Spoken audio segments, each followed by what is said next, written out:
Morning, everybody. The first matter we have on this part of the calendar is B.S. versus the Department of Children and Families. Good morning. Good morning, Your Honors. May it please the Court. Ilene Herscher on behalf of the father, B.S. Before I cut you off, in your argument, I don't want to cut you off. Make sure and let me know, appellants, if you want to reserve any time for rebuttal before you start your argument, so I don't have to cut you off midstream, okay? I'll reserve a rebuttal, Your Honor. I'm sorry? I will reserve a rebuttal. Great. How much time would you like? Very short. 2 minutes. 2 minutes you got. And do me a favor, if you would speak up. It's a little hard to hear in here with the acoustics, Yes. and you're soft-spoken, so speak up for us.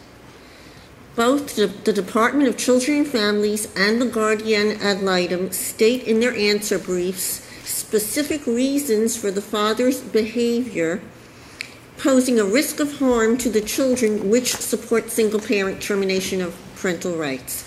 The Department of Children and Families and the guardian ad litem state that the court heard evidence to support the finding that the protection of the children required single-parent termination of parental rights.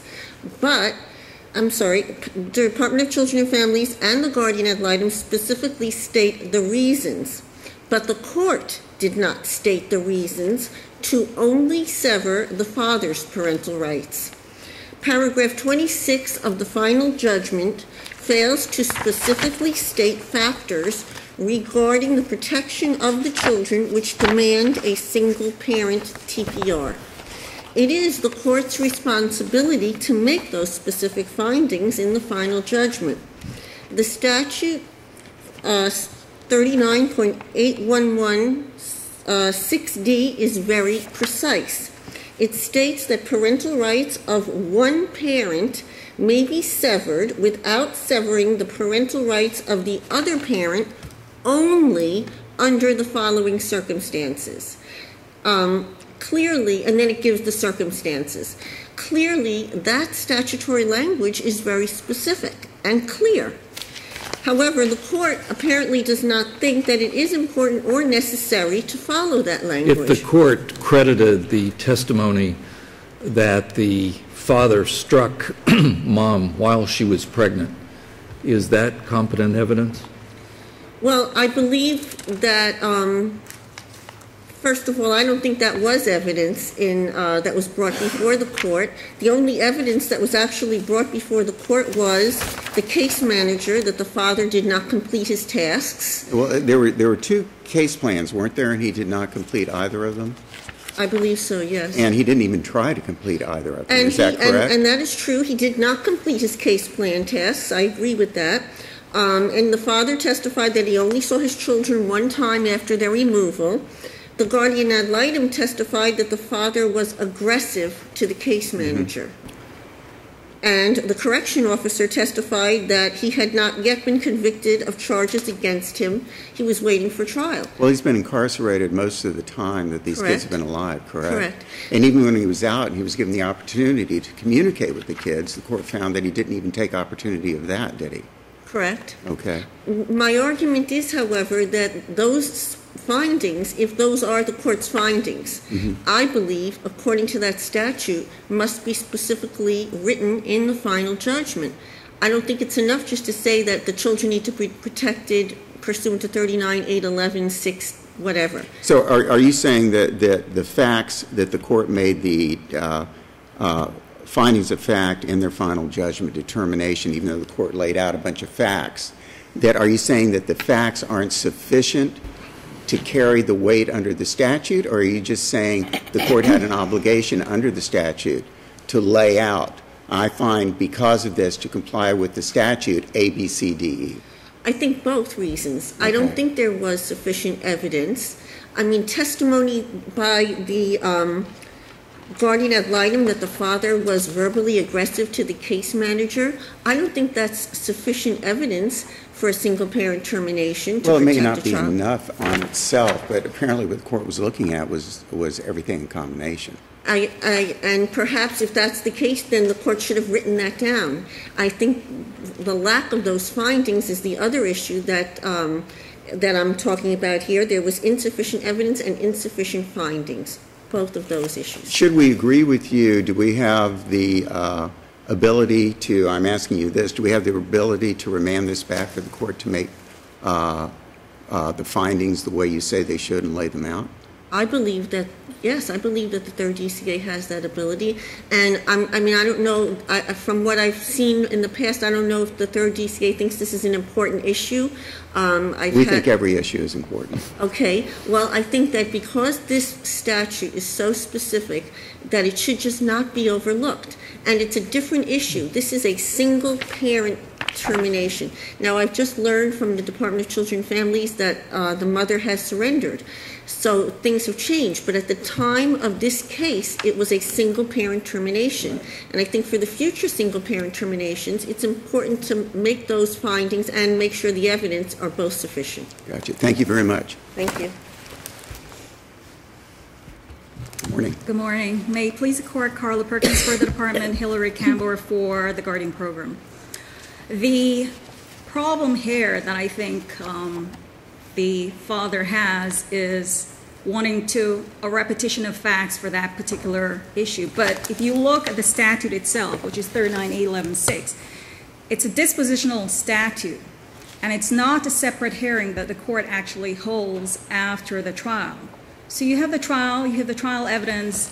You know, the law says 3 things that have to be done for a TPR. You have to have a ground under 39-8061. You have to have manifest best interest, and then you have to have least restrictive means.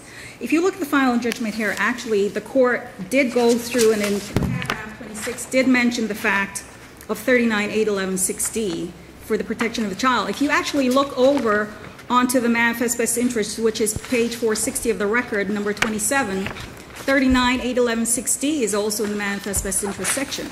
You know, the court is looking at everything as an overall picture, but to say that a court should be reversing just because it's C or E, you know, the fact is every single termination of parental rights case is about protection of the child. You know, you have the E provision that somehow case law has construed that, I think, to be a protection factor also. So unless it falls under E, which names specific grounds under 39-8061, then somehow you need additional evidence. You know, that, I think, is contrary to the legislature directive under 39-811-6, because they're only saying to the court, look, in your judgment, if you find that the grounds for termination have been proven, if you find that it's in the manifest best interest and that least restrictive means, which is a constitutional provision from the Florida Supreme Court, has been met, then if it's single parent termination, list which one of them. Because if you have a dead parent, it says list that. If you have a single parent through adoption, list that. Because the thing is, a judgment, those judgments are permanently recorded. So for instance, if it was a single parent where the child had been adopted by a single person, if that child was going to be adopted again, then that judge doing the adoption, they can look at the judgment, they see everything is complete in there, it's a single parent because of that, and that's the end of it. You know, in this case and in other cases where you have single parent for a specific reason, because it's C or E, it's still grounds for termination. I mean, I think any court, any appellate court looking at the facts can say, well, we don't think that C was met. We don't think that E was met. Or we don't think that manifest best interest is met. Or even least restrictive means. And I think JS, to me, JS has proven to be a bit kind of confusing, because of the fact that 2 parents, the court actually was dealing with a 2-parent, the trial court was dealing with a 2-parent termination. And then the court decided in not terminating the father, but terminating the mother. And the court looked at the mental illness, but then the court looked at the fact of the bond with the child. So if you look at those facts here, you can see that the trial court really looked at manifest best interest in terms of saying, okay, we're not going to terminate as to the father, but we're going to terminate as to the mother because of her mental health problems and the fact that she can't really interact with the child appropriately. So the bottom line to this is the court in this case has listed all of the evidence, and then it makes the circumstance that's appropriate for here, this case, that, you know, despite it being C and E termination, it warrants a single parent. And then it goes over into the manifest best interest also, and it says, look, the trial court says, I'm going to determine it's also in the manifest best interest of the child. Both. So both criteria have been met, in terms of the trial court making the decision. The appellate court here, for this court to say, well, go back and make additional findings that are already in the judgment, it's kind of redundant. The department asserts that the judgment in and of itself is fine. It supports the conclusion of the court that under this circumstance, regardless of the fact that it's a C or an E termination, it's for the protection of the child. Child needs to remain in a secure environment. If the father cannot parent, that's for the trial court to make the determination. If this court finds that a ground was not met, manifest best interest wasn't met, or least restrictive means, then reversal is warranted. But to say reversal is warranted or remand is warranted for a redundant findings makes no sense. So the department asserts and requests an affirmance. Thank you. Thank you, counsel. Were you dividing your time, or are you doing the argument for everybody? Okay. Counsel? Your Honor, for a very quick rebuttal, all I have to say is that I do not believe JS is confusing.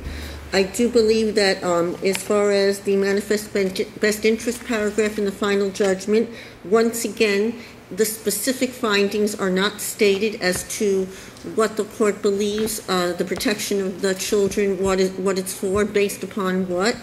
And I believe that JS, it was very specific in terms of the reasons to support 39-811-6D.